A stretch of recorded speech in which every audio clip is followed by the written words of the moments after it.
Okay, so I did the hand sewing and now I'm going to take pattern piece number 7 and I'm going to work on that. So go ahead and grab both pieces. These should have been interfaced, and turn them right sides together, and then at the bottom there you are going to stitch all the way to the dot there at the bottom. And then once you do that, go ahead and trim that and turn it right side out.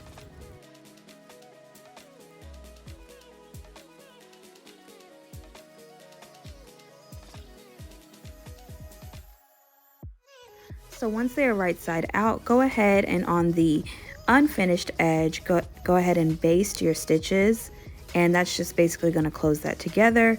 And then on the folded edges, go ahead and do an edge stitch very close to the edge.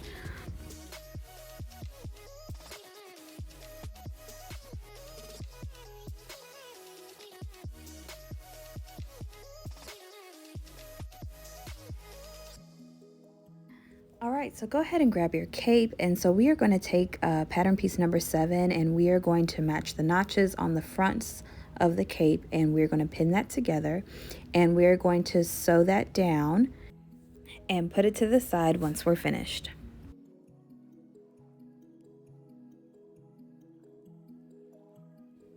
So go ahead and grab your last interfacing pieces and stitch a line across the shoulders and down the unnotched side all the way to the bottom.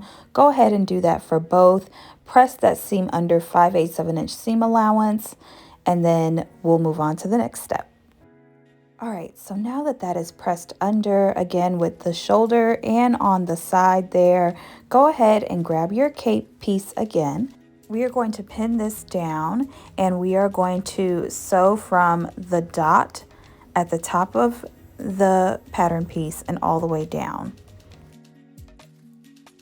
Okay, so now that that is complete, we've got to turn the facing inward into the cape. Turn your cape inside out and go ahead and just kind of open that seam if you still need to, and then take your facing piece and make sure that the curve of the neckline matches up with the curve of the neckline on the cape, and making sure that that folded shoulder piece matches up to that seam right there at the shoulder. Go ahead and pin this down, and you're going to do the same thing to the other side, and then you are going to take this to your machine and do a stay stitch around the entire neck collar so that it includes the facing.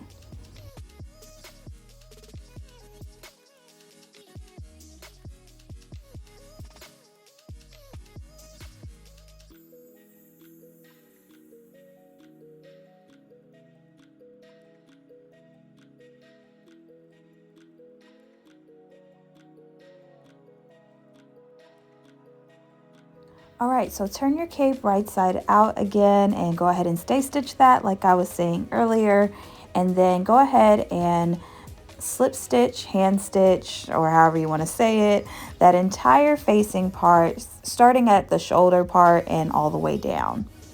All right, so I am back from hand sewing the facing, and now I'm going to work on pattern piece number 9, which is the collar. And so go ahead and take the satin finish, which should have been interfaced earlier, and we are going to do a 5/8 of an inch seam allowance at the bottom curved edge, and we're going to fold it up and press it. And then we are going to attach those pieces together and take them to our sewing machine and sew them up.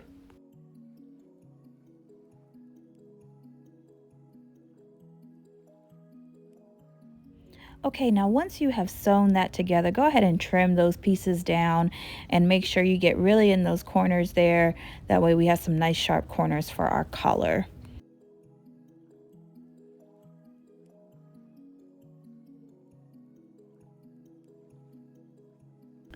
Now take that same collar, and now we are going to attach it to our cape. And so go ahead and make sure that you pay attention to those notches, and we are going to start right at the edge there, including that button facing part at the front. And go ahead and pin that all the way around, then take that to your sewing machine and sew it together.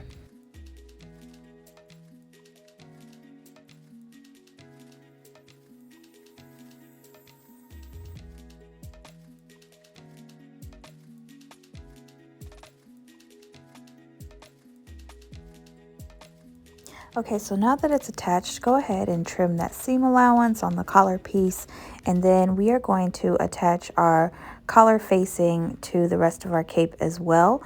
And so on that underside there that is already pressed under, go ahead and tuck in your entire collar. And if you didn't notice, we also just kind of like clipped in some notches and whatnot. That way it's easier to pin all of that, and it makes for a nice and clean finish. Go ahead and slip stitch that or hand sew it. And if you want, you can add a tag like I did. And we're ready to move on to one of our last steps. So the pattern calls for just a basic 1/2 inch or 5/8 of an inch hem here, but what I'm actually going to do is I'm going to use my bias tape again, and so I'm still using that single fold tape. And so what you're going to do is you are going to pin it on the right side, and you're going to make sure that you fold in that slack there since it's a finished edge, and you are going to pin that down. And then you're going to take that to the sewing machine, and you're going to do another 1/4 inch seam allowance. And so when you get to the other edge of your end point, you should make sure that both of them are folded in just like that. And so then once we have pressed it, or once we have sewn it, excuse me, go ahead and give it a good press, and we're going to turn it flat and over to the wrong side of the fabric. And you want to make sure that you have some steam in your iron for this, and then the Wonder clips are going to help you pin all the way down. So now that that is clipped or pinned together, we are going to take this to our sewing machine. I recommend going as slow as possible for this part. I know I have it sped up a little bit, but you still want to take your time and kind of do like a 3/8 of an inch seam allowance, and edge up your bias tape with the edge of your presser foot there. And then go ahead and do that for all of the hem lines on your cape. So the next thing we are going to do is we're going to edge stitch the collar, and then we're going to top stitch the top part of the collar, and make sure that you use a 5-point stitch length on this. And we're going to do the same around the edges of our front piece of our cape as well. Again, if you are using thicker fabric, go ahead and make sure that you widen that stitch length to a 5-point.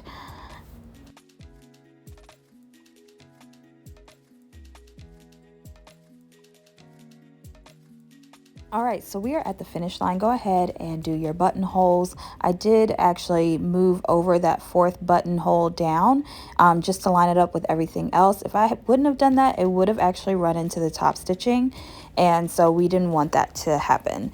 And the next thing you're going to do is you're going to add your buttonhole maker and some fray check. I swear by both of these products when it comes to making buttonholes. And just go ahead and put the fray check in the little parts of the buttonhole, and then let it dry, and then take your buttonhole maker and carefully, using the cutting mat underneath, make your buttonholes, and then go ahead and add your buttons, and you are all done. That's it. I hope you guys have added your buttons. I hope you are ready. I hope you're ready to wear it. It's been really chilly out here lately, so I know I'm definitely going to be wearing that to church, the grocery store, wherever. I just want everyone to see it. Anyway, I hope you guys enjoyed this tutorial, and if you like this channel, if you want to see more, don't forget to hit that like button, subscribe, and share. I'll see y'all next time.